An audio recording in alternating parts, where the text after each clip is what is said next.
What's going on, everyone? I'm back with another video. This video is going to be looking at Nagelsmann's tactics with Germany's national team. Before we get into the tactics behind the new German national team, if you want updates on this new app, subscribe to the channel. I'll be releasing updates as I get them. The app should be out soon, and when it'll be out, I'll give a bunch of free giveaways and just waiting for the go-ahead from the company. As always, check out both my books and check out my tactics course. All that is in the description below, so be sure to check those things out, and let's get right into tactics. So on paper, Germany lined up in a 4-4-2. We're just going to adjust the players slightly to replicate a 4-4-2. Now, they would play with two 10s as the wide midfielders, and they would go with three central defenders among their back four on paper. So what would happen was right away their defensive line would shift, often staggering between the central corridors.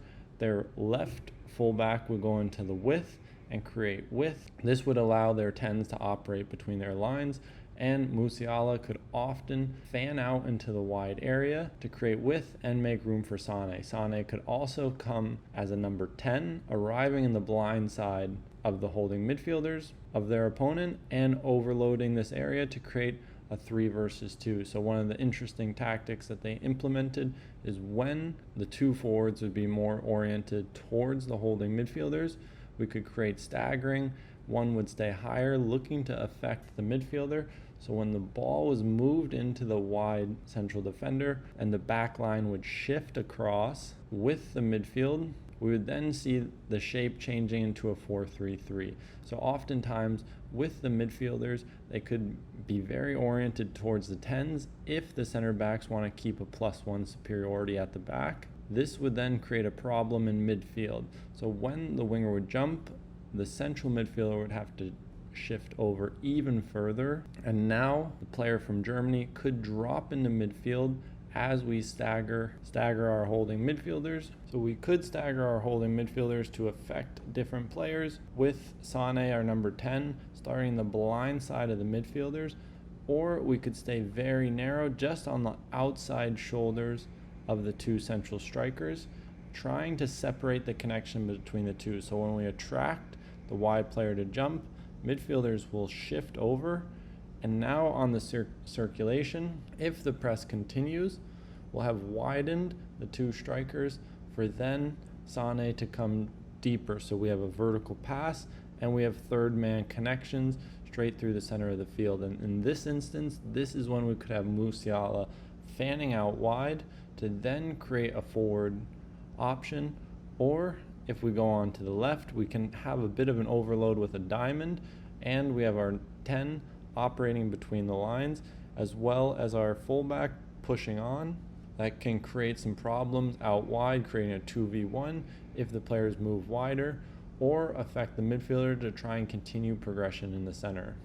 But from here, we can also create staggering with one midfielder coming deeper, allowing on a circulation for our center back to move wider, and now allow us to play with more of a diamond in midfield, with the attacking midfielders of Germany playing between connections of the midfielders and looking to create problems and even overload them. Once the forward press is initiated, then we can get closer between teammates and find our holding midfielder to then create a free man in midfield once these two players are taken out of the picture. Now, when we look to create wide overloads with Nagelsmann's tactics, we can then use our 9 and bring him to the ball side.